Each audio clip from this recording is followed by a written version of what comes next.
साथियों, हम जो जो आज आगे बढ़ेंगे इन प्रमुख भागों से होकर गुजरेंगे। ये हमारे अध्ययन की सामग्री होने वाली है। आज जयत्र सिंह दिख रहे हैं आपको।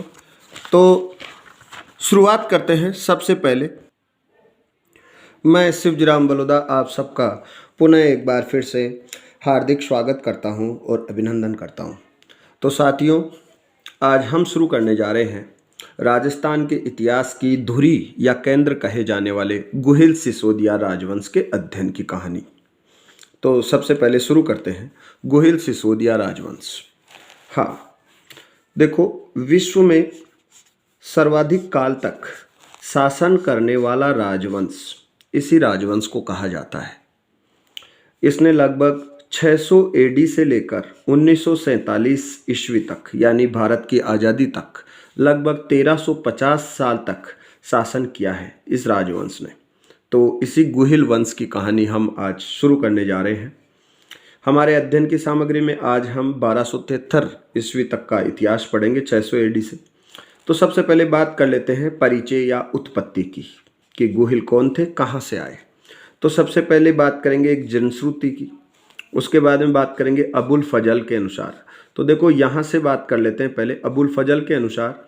अबुल फजल ने इन्हें ईरान के शासक नौसेखा आदिल से उत्पन्न माना है। गुहिलों को नौसेखा आदिल से उत्पन्न माना है।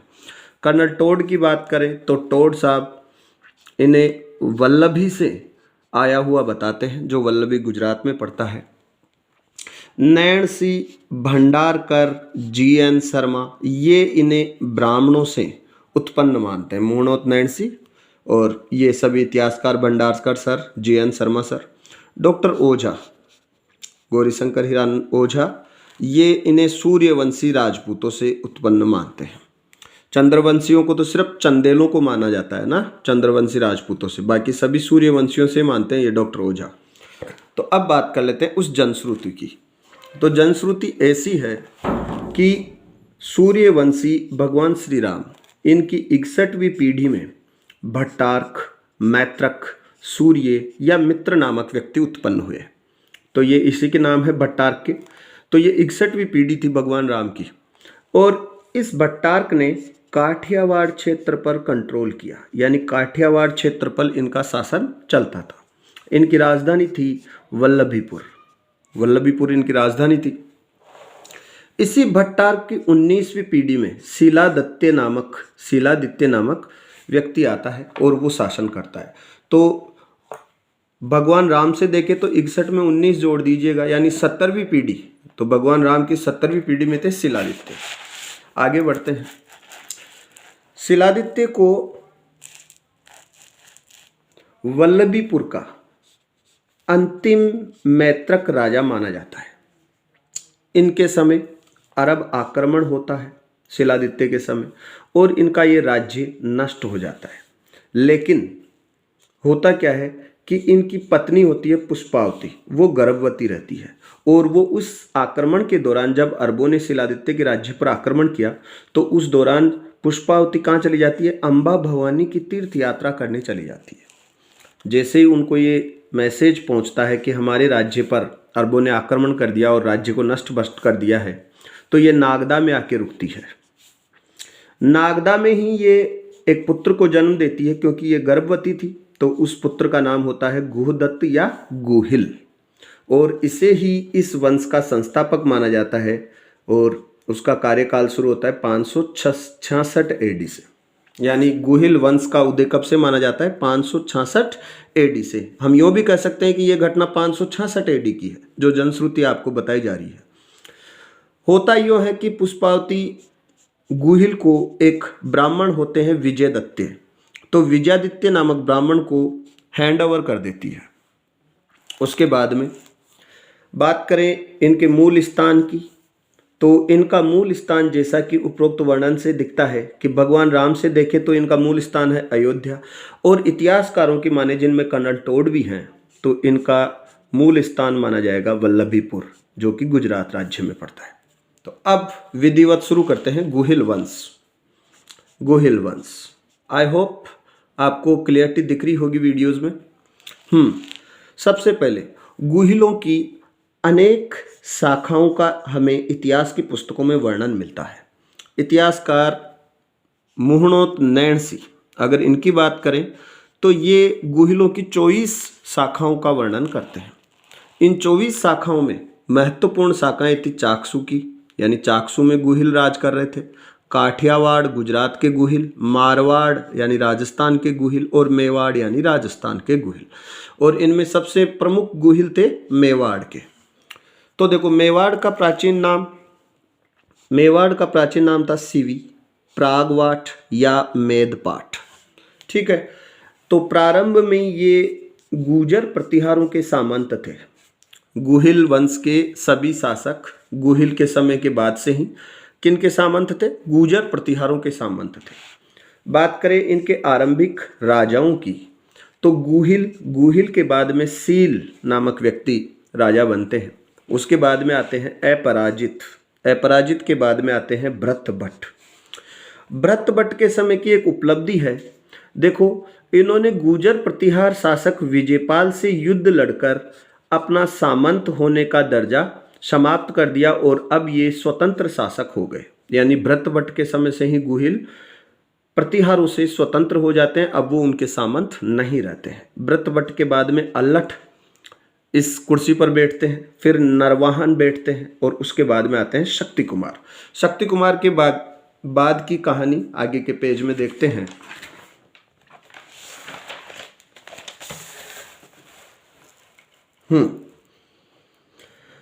शक्ति कुमार के बाद में आते हैं विजय सिंह के बाद में आते हैं नागादित्य। ये विजय सिंह के पुत्र थे। नागादित्य के समय की एक प्रमुख घटना हम देख लेते हैं। देखो, नागादित्य के समय ईडर पर इनका शासन था, यानी ईडर जो गुजरात का क्षेत्र है, तो इस पर गुहिलों का शासन था, उनका राज चल रहा था। लेकिन इनकी हत्या कर दी जाती है।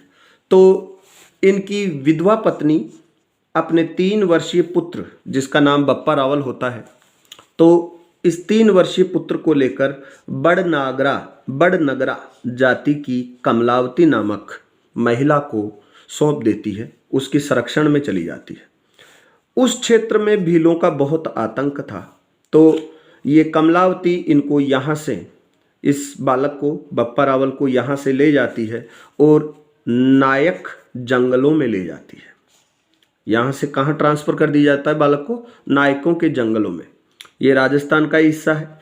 तो यहाँ पर हारित ऋषि की गायें ये बालक चराने लगता है। इन्हीं हारित ऋषि के आशीर्वाद से बाद में ये राजा बनते हैं बप्पा रावल, और इनके राजा बनने की कहानी को देख लेते हैं।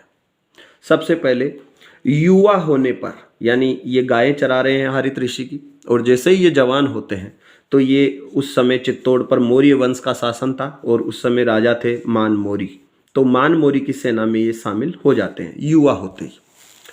होता यूँ है कि मान मौर्य के ऊपर अरब सेना का आक्रमण होता है, तो मान मौर्य सबसे मदद की गुहार लगाते हैं, लेकिन कोई भी व्यक्ति सेनापति होकर या लड़ने को तैयार नहीं होता है।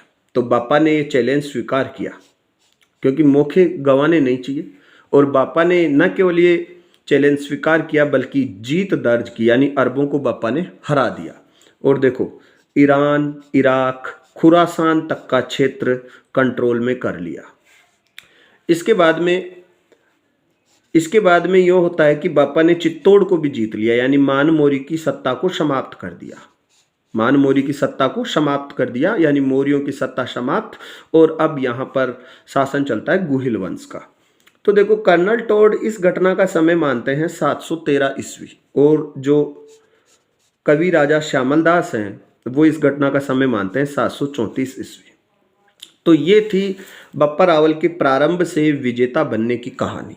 ठीक है, इस प्रकार से अब बापा चित्तौड़ के राजा बन जाते हैं। हम श्यामल दास की जो बताई हुई तिथि है, इसको ही अधिकतर इतिहासकार सही मानते हैं 734 ईस्वी। तो हम यूँ माने कि 734 ईस्वी से बापा चित्तौड़ के सर्वे सर्वा बन जाते हैं। हाँ, अब कहानी वहीं से शुरू करते हैं आगे। तो नागादित्य के पुत्र हैं ये, नागादित्य, और माता का नाम क्या है? विधवा पत्नी जिसकी कमलावती सुरक्षा करती है। तो नागादित्य के पुत्र बप्पा रावल की कहानी शुरू होती है। अब बप्पा रावल के बारे में कुछ महत्वपूर्ण तथ्य। सबसे पहला तथ्य, वंश का प्रथम प्रभावशाली राजा था बप्पा रावल। इनका मूल नाम की बात करें तो इनका मूल नाम था कालभोज। देखो, कालभोज के ऊपर भी दरअसल कुछ तथ्य हैं, ध्यान से सुनना। दरअसल इनका प्रसिद्ध नाम था बापा और इनकी उपाधि थी रावल। इन्हीं कालभोज के बारे में इनका प्रसिद्ध नाम था बापा और इनकी उपाधि थी रावल। डॉक्टर ओझा के अनुसार बापा इनका मूल नाम नहीं था, इनका प्रसिद्ध नाम नहीं था, बल्कि कालभोज की ही उपाधि थी। यानी कालभोज की उपाधि थी बापा। बापा इनका कोई नाम वाम नहीं था, इनकी उपाधि थी, ऐसा डॉक्टर ओझा मानते हैं। फिर भी आप ये तथ्य याद रखें कि इनका मूल नाम था कालभोज और इनका प्रसिद्ध नाम था बापा और इनकी उपाधि थी रावल। अब बात करें इनकी कुछ उपाधियां की, उपाधियां एवं इनकी तुलना। देखो, चित्तौड़गढ़ जब इन्होंने जीता, किससे? मानमोरी से, तो इनको हिंदू सूर्य, राजगुरु, चकवे इत्यादि उपाधियों से सुशोभित किया गया। तो हिंदू सूर्य किसको कहा जाता है? बप्पा रावल को। राजगुरु किसको कहा जाता है? बप्पा रावल को। और चकवे किसको कहा जाता है? बप्पा रावल को।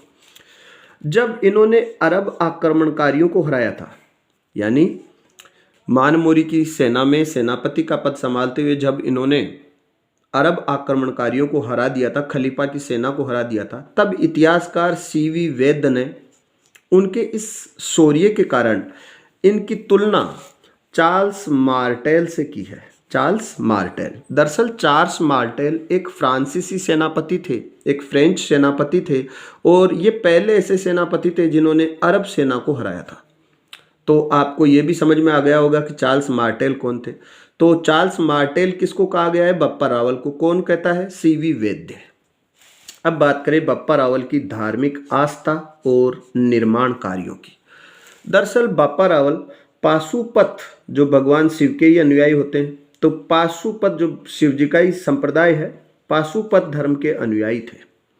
और इस पाशुपत मत का प्रचार कौन करते थे? हारित ऋषि करते थे, ठीक है, जो बापा के भी गुरु थे।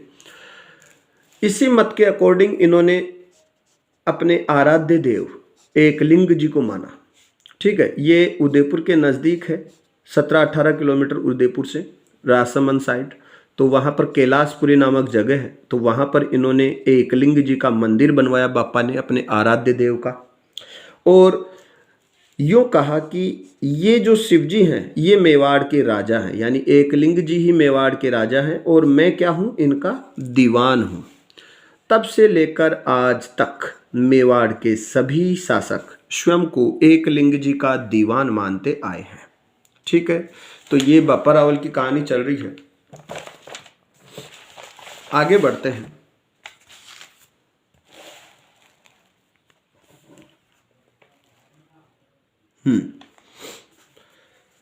बात करें बप्पा रावल के सैन्य ठिकाने की, तो इनका सैन्य ठिकाना था रावलपिंडी नामक स्थान पर, जो पाकिस्तान का शहर है रावलपिंडी। शोएब अख्तर यहीं के रहने वाले हैं, रावलपिंडी एक्सप्रेस कहते हैं ना उनको। तो रावलपिंडी जो नाम है वो बापा की उपाधि थी ना रावल, उसी कारण इसका नाम रावलपिंडी पड़ा। और ये रावलपिंडी शहर बप्पा रावल का क्या था? सैन्य ठिकाना था, ठीक है। बात करें इनकी मृत्यु को लेकर, इनकी समाधि स्थल की बात करें, तो खुरासान नामक स्थान पर बप्पा रावल की समाधि, ऐसी एक उक्ति प्रचलित है कि खुरासान में बप्पा रावल की समाधि है, लेकिन ये एक झूठी खबर है, झूठी न्यूज़ है। दरअसल नागदा में इनका देहांत हुआ और बप्पा रावल स्थान पर इनकी समाधि बनी हुई है। और ये स्थान बप्पा रावल नामक स्थान कहाँ है? एकलिंग जी का जो मंदिर है उससे 1 मील दूर है। ये थी बप्पा रावल जी की बारे में जो प्रसिद्ध उक्तियाँ और उनका राजनीतिक विश्लेषण और विवरण। अब बात करें आगे की। बप्पा रावल के पुत्र खुमान बप्पा के बाद में राजा बनते हैं। खुमान के बाद में मत्थट राजा बनते हैं। मत्थट के बाद में भृत भट्ट शासक बनते हैं और भृत भट्ट के बाद में इनके पुत्र अल्लठ शासक बनते हैं। यहाँ तक जो खुमान, मत्थट, व्रत बट्ट आए हैं तो इनके ऊपर कोई विशेष विवरण हमें इतिहास की पुस्तकों में नहीं मिलता है जिसने समाज और आधुनिक जनजीवन को एक दिशा दी हो। तो हम बात करेंगे अल्लठ की। अल्लठ, इनकी माता का नाम था महालक्ष्मी, पिता का नाम भरतभट्ट। इनको ख्यातों में आलू रावल कहा गया है, यानी शरीर से गोल मटोल थे तो इनको ख्यातों में क्या कहा गया है, आलू रावल। इन्होंने जो व्यापारिक केंद्र था आहड़, तो इसको दूसरी राजधानी बनाया, यानी नागदा के बाद में दूसरी राजधानी कौन सी हो गई, आहड़। और आहड़ को राजधानी किसने बनाया, अल्लठ ने। इन्होंने हुणों की राजकुमारी हरिया देवी से विवाह किया। इसका मतलब अवश्य ही इतिहासकार ये अनुमान भी लगाते हैं कि कहीं ना कहीं हुण भी इनकी खैर खाते थे, यानी हुण भी इनको सर्वसर्वा मानते थे, इनको बहुत ताकतवर शासक मानते थे। इसके बाद में इनका सबसे इम्पोर्टेंट जो क्वेश्चन यहाँ से बन सकता है अल्लठ को लेकर, तो मेवाड़ में सबसे पहले नौकरशाही यानी ब्यूरोक्रेसी, तो नौकरशाही का गठन अल्लठ के काल में हुआ। आज के जैसे अफसर वगैरह उनकी तैनाती अल्लठ ने सबसे पहले कहाँ की, मेवाड़ क्षेत्र में की। ध्यान रखना, आहड़ को इन्होंने दूसरी राजधानी बनाया था और इनको आलू रावल कहा जाता है। हाँ, सर्वप्रथम नौकरशाही का गठन किसने किया, अल्लठ ने। बात करें आगे की, अल्लठ के बाद में विक्रम सिंह मेवाड़ के शासक बनते हैं। विक्रम सिंह के बाद में उनके पुत्र रण सिंह या कर्ण सिंह मेवाड़ के शासक बनते हैं। देखो, रण सिंह और कर्ण सिंह दोनों एक ही नाम है। इनकी एक उपलब्धि है कि इन्होंने आहोर का पर्वतीय किला बनवाया था। आहोर कहाँ है, आहोर जालोर में है, और जालोर में जो आहोर है उसका पर्वतीय किला किसने बनवाया, रण सिंह या कर्ण सिंह ने। तो इनके दो पुत्र थे, ठीक है। एक पुत्र था इनका सैम सिंह, जिसने रावल शाखा का आरंभ किया, यानी रावल शाखा स्टार्ट की किसने, सैम सिंह ने, पुत्र रण सिंह। और दूसरे इनके पुत्र थे राहप, जिन्होंने राणा शाखा का स्टार्ट किया, राणा शाखा शुभारंभ की। तो इन दोनों ने इन दोनों ब्रांचेस की नींव डाली है। सैम सिंह ने रावल शाखा, राहप ने राणा शाखा। तो ये इतिहास की पुस्तकों में बहुत बार पूछ लिया जाता है। आप यूँ याद रख ले कि रावल उपाधि धारण करने वाले प्रथम शासक कौन थे, तो सैम सिंह थे। और राणा शाखा यानी राणा उपाधि धारण करने वाले जिन्होंने बाद में महाराणा प्रताप, महाराणा कुंभा, ये भी तो हुए हैं राणा, इनको भी राणा ही कहते हैं ना। तो राणा, पहले राणा कौन थे, राहप। तो ये दोनों सैम सिंह और राहप, ये रण सिंह या कर्ण सिंह के पुत्र थे। लेकिन अभी रावल शाखा ही चलेगी, ठीक है। तो अब अगले शासक आने जा रहे हैं सैम सिंह।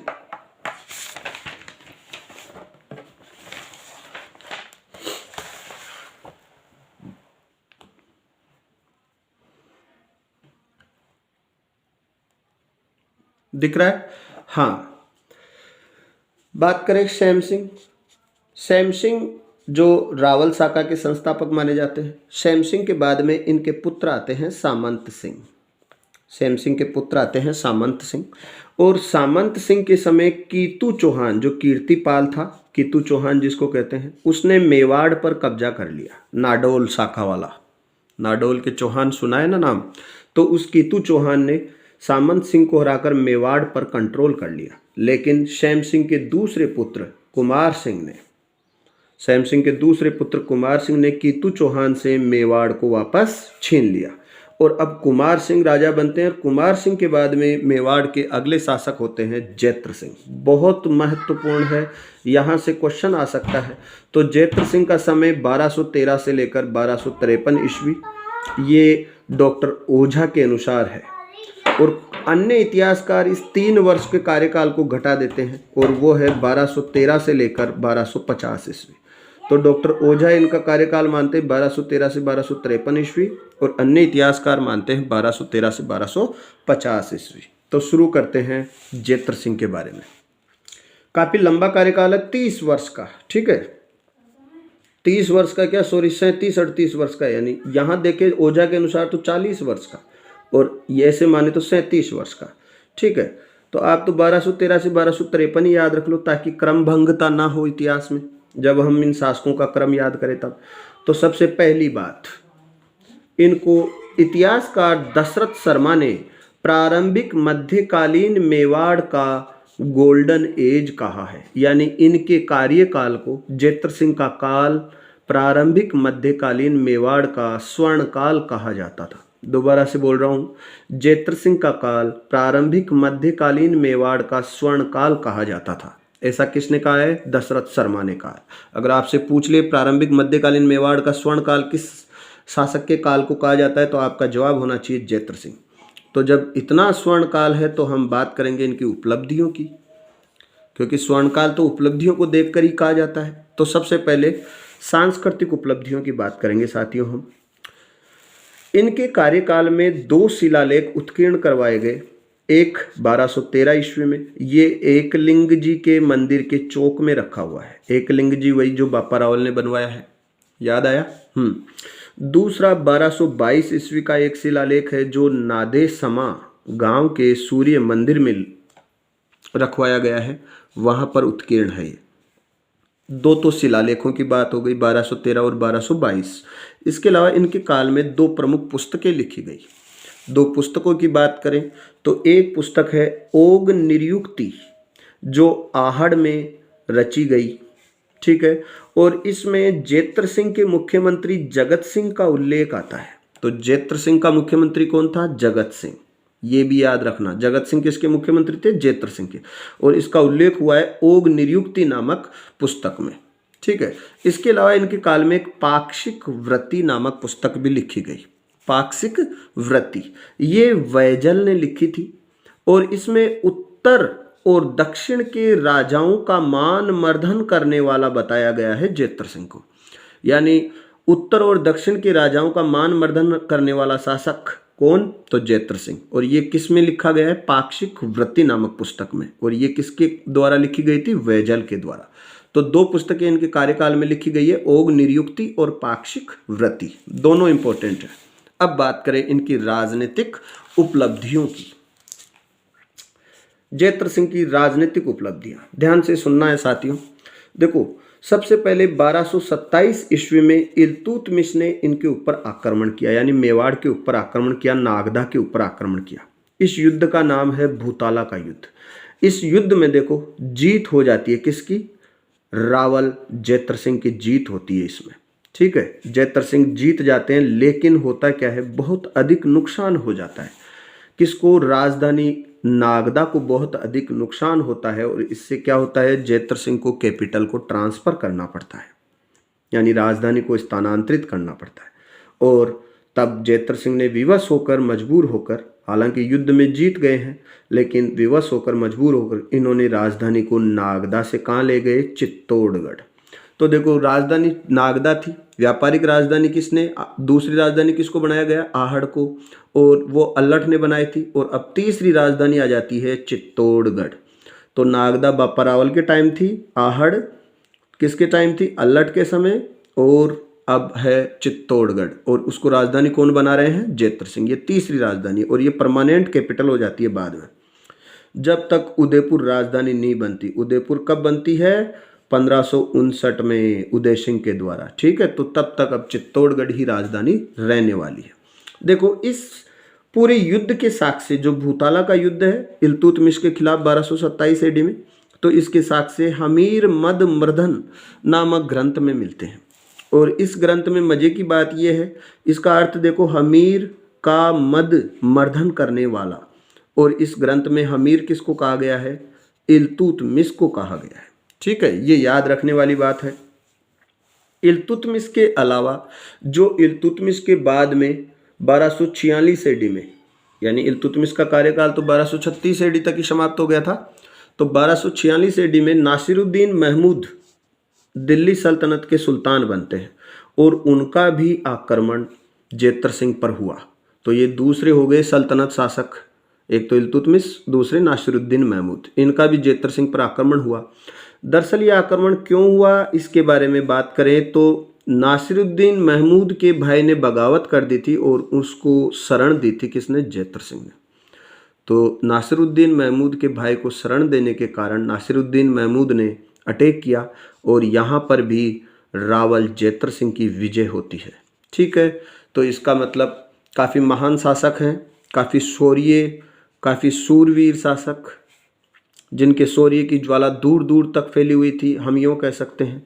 इसके अलावा इन दोनों सल्तनत शासकों को हराने के अलावा इन्होंने उदय सिंह चौहान जो नाडोल पर शासन कर रहे थे उसको हराकर सामंत बनाया और प्रतिहार शासकों को भी हराया, जिनमें प्रतिहार शासक लवण प्रसाद और प्रतिहार शासक वीर धवल। तो देखो, लवण प्रसाद और वीर धवल नामक प्रतिहार राजाओं को भी जेतर सिंह ने हराया था। अब आगे बात करें।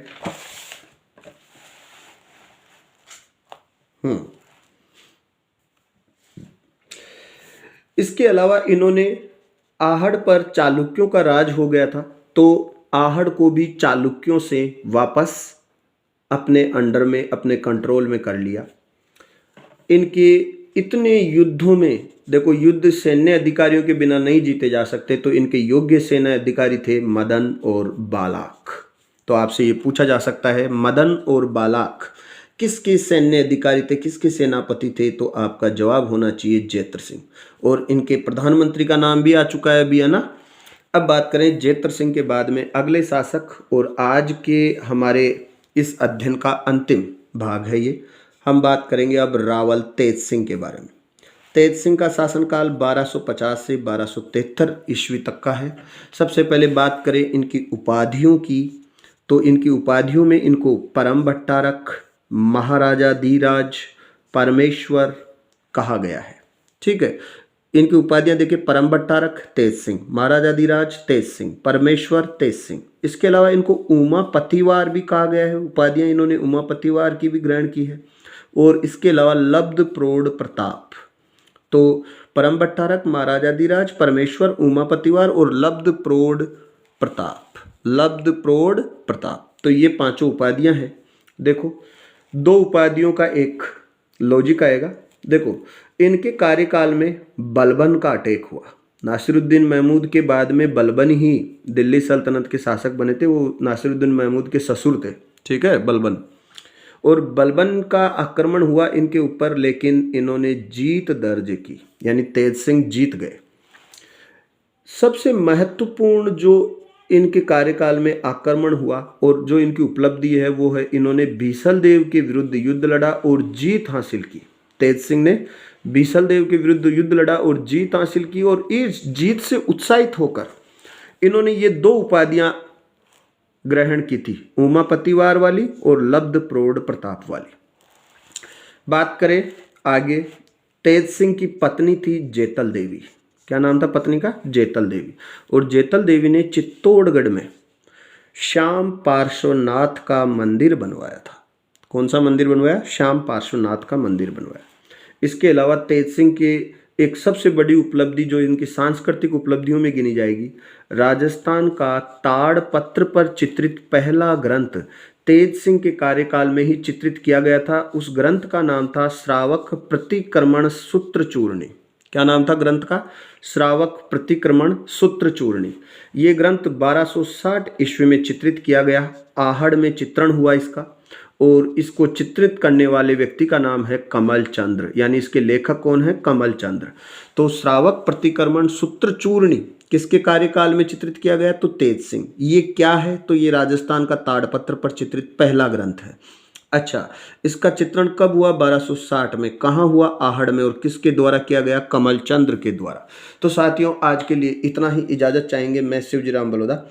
आपको मेरे वीडियोज़ अगर पसंद आ रहे हैं तो प्लीज़ मेरे चैनल को लाइक करें, शेयर करें, सब्सक्राइब करें। ओके साथियों, मिलते हैं अगले भाग में। जय हिंद। अगला भाग काफ़ी रोचक होने वाला है, और अगले भाग में हम पढ़ने जा रहे हैं सबसे महत्वपूर्ण, जो हमारी राजस्थान की आन बान और शान कहे जाते हैं, रावल रतन सिंह, इनके ऊपर। ठीक है, तो साथियों आज के लिए इतना ही। ओके, जय हिंद।